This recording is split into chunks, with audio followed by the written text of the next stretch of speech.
आज की क्लास आपकी होगी क्लास 9th, यानी क्लास 9th में हमने 1D प्रश्नावली क्लियर की थी। इसी के साथ हम आगे बढ़ते हैं 1E। 1E में आपके हो करणियों के नियम, कुछ करणीय के नियम होते हैं। जैसे कि मैंने कहा कि यदि आप करणी ए है, ए के ऊपर आप करणी का मान n, करणी का मान n है तो कर्णिका घटेगी जब उसकी पावर n हो। कहने का मेरा मतलब ये है, यदि हम कहते हैं ना यहाँ पर, कहने का मतलब आपका यहाँ पर पावर 2 लगी है, तो ये करणी का मान 2 है तो कर्णिका घटेगी। जब हम इसकी पावर ही 2 लगा दें तो आपका आएगा a। इस प्रकार से जितना करणी का मान होता है उतनी ही पावर लगा देते हैं तो आपकी करणी हट जाती है। इसी के साथ यदि हमारी करणी का मान यहाँ n है और a करणी का पावर n, b करणी का पावर n, अलग अलग a और b फंक्शन लिखे हुए हैं, इनटू में है और करणी का मान समान है तो हम एक करणी में कर सकते हैं, एक n Karni a into b कह सकते हैं।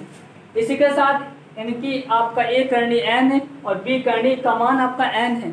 आपके भाग डिवाइडेशन में करणी का मान समान है तो हम इसको यानी भाग में एक करणी में अंदर कर सकते हैं, यानी कि n करणी का मान n a अपॉन b। बात चलती है कि आगे जैसे कि आप करणी का मान a है, यहाँ n है, फिर उसके ऊपर फिर n करणी का मान है। इसको हम कह देते हैं, हम ये दोनों करणी हटाना है तो इनके ऊपर आपकी पावर m प्लस n आना चाहिए तो आपका कितना बनाएगा a। इसी प्रकार करणी का मान यदि n है और n की पावर p लगी हुई है तो यदि हम क्या करें, यहाँ से इसको हम क्या कर सकते हैं, जैसे a की पावर p, क्या आपका a की पावर p है, a की पावर p लगी हुई है तो a की पावर p है और यदि मैं इसमें घातांक m लगा दूं तो घातांक m लगा, करणी का मान m लगा दिया, करणी यदि m लगा दिया तो उसमें पावर भी m लगाना पड़ेगा, इसमें कोई इफेक्ट पता नहीं होगा। अब जो पावर आप करणी का मान mn है इसको मैं mn2 में कर सकता हूँ और a की पावर pm यहाँ कह सकता हूँ। तो ये बात आपकी कुछ इससे यहाँ समझ में नहीं आएगी तो क्वेश्चन में देखेंगे, क्वेश्चन सॉल्व करेंगे तो आपके कुछ समझ में आ जाएगा। जैसे कि आप शुद्ध करणी में कैसे करते हैं, शुद्ध करणी में कीजिए, शुद्ध करणी में कीजिए। आप कुछ फंक्शन लिखिए जैसे कि 2/3 रूट 40, इसको शुद्ध करणी में आपको करना है। शुद्ध करणी में कैसे करेंगे, यदि करणी का मान कुछ नहीं लिखा हुआ तो आप करणी का मान कितना मानते हैं, 2 मानते हैं। कितना मानते हैं, करणी का मान 2 मानते हैं। यदि कुछ मान न लिखा हो तो कहने का मतलब है जी आपका 2/3 बाहर कब आएगा, 2/3 बाहर कब आएगा, यदि इसका स्क्वायर पहुंचेगा अंदर, यानी इसको अंदर पहुंचाना है तो हमें 2/3 का वर्ग लगाना पड़ेगा। आप वर्ग लगा दीजिए, क्यों, वर्ग लगाने से करणी का मान हट जाएगा, अंदर पहुंचेगा तो वर्ग के रूप में पहुंचेगा।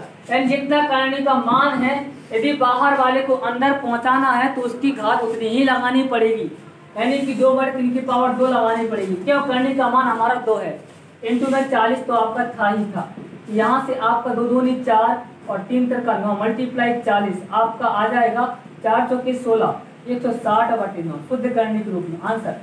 इस प्रकार से शुद्ध करणी के रूप में करना है। इसी प्रकार 3/4 रूट 96, इसको शुद्ध करणी में कैसे करेंगे, यानी पेपर करणी में कैसे करेंगे, जो बाहर उसको अंदर ले जाइएगा, करणी में करना। कुछ मान ना लिखा करणी क्या मानते हैं, 2 मानते हैं। यदि करणी का मान 2 है तो ये बाहर पहुंचा कब, यदि करणी का मान तो 3/4 की पावर 2, यदि पावर 2 करणी का मान 2 है, जितना करणी का मान होता है बाहर वाले को उतनी घातांक लगा दीजिए, उसे अंदर पहुंच जाता है। इंटू मल्टीप्लाई 96, 3 3 का 9 और 4 चौके 16 मल्टीप्लाई 96 काटेंगे जी हम, किससे कर रहा है पूरा 16 चौके 96, 6 से काट दिया, 5 का 54, आपका रूट 54, आपका आंसर रहेगा रूट 54। इस प्रकार से आप ये शुद्ध करणी में कैसे करेंगे, मैंने बता 3 करणी का मान 4 है, अंदर 5, इसे हम शुद्ध करणी में कैसे करेंगे। शुद्ध करणी में कैसे करेंगे, जैसे कि यहाँ पर आपका रूट का मान 4 है तो इससे अंदर पहुँचाने के लिए इसमें हमें घात 3 की पावर 4 लगानी पड़ेगी, तभी आपका अंदर पहुँचेगा।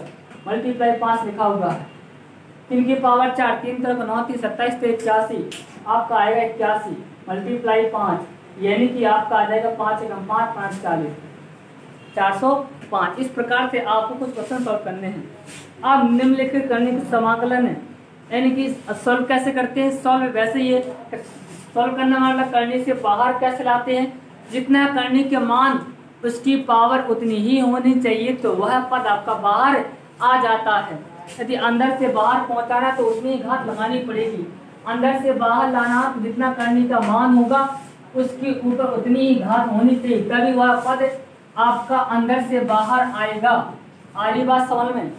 और सरलतम करना है, सिंप्लीफाई करना है क्वेश्चनों को। जैसे कि आपका दिया 700 कहने का मतलब ये दिया आपका 135, 5√135, ये समाज करनी का मान आपका 3 है। करनी का मान 3, इसको सिंप्लीफाई करना है, यानी कि जो करनी आपके अंदर है उसको हमें किसी प्रकार से बाहर निकालना है। तो इसके हम फैक्टर कर लेते हैं, गुणनखंड कर लेते हैं। इसके हम फैक्टर करेंगे तो 135 के फैक्टर क्या होंगे? 135 के फैक्टर 7 3 10 और 11। 135 के क्या फैक्टर होते हैं कोई? तो आपका क्या कोई फैक्टर होता है?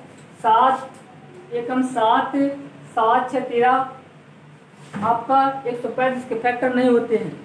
हाँ, 135 ही लिखा हुआ है। तो यहाँ से इसके फैक्टर नहीं होते तो इसका सिंप्लीफाई यही होता है। जो फैक्टर हो जाते हैं, यदि 3 में से जोड़े में से कोई है, 3 के जोड़े बना लेंगे, जितना करने का मान उतने के जोड़े बना लेते हैं, तो वह मान आपका बाहर निकल आएगा। क्लियर यहाँ से? इस प्रकार से आपको सिंप्लीफाई करना है। जैसे कि आपका था √80, इसको सिंप्लीफाई करना है। रूट का मान कुछ नहीं लगा हुआ तो आप मान लेंगे 2। इसको हम फैक्टर करेंगे, इसको 2 मल्टीप्लाई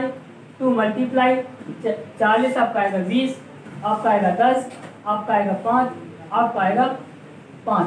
2 दूनी 4, 2 दूनी 8, 2 16 पंचे 80, यानी कि आपका बन गया। यदि यहाँ करने का मान 2 है तो आपका जुट्टा बनेगा 2 2 का, यानी कि 2 का मतलब क्या? 2 की घात 2 और 2 का मतलब होता है 2 की घात 2। क्या होता है इसका मतलब? इसका मतलब होता है 2 की घात 2, 2 की घात 2 बने 5। इस 2 की बढ़ है तो ये बाहर निकल के करने का मान 2 है आपका। यहाँ से निकला 2, आपका यहाँ से निकला 2 और आपका अंदर रहेगा 5, आपका आएगा 4√5। इस प्रकार से आप इसको सॉल्व करेंगे। आज के लिए इतना ही। इसी प्रकार आपको क्वेश्चन सॉल्व करेंगे, आपकी यह प्रश्नावली आपको सॉल्यूशन हो जाएगी।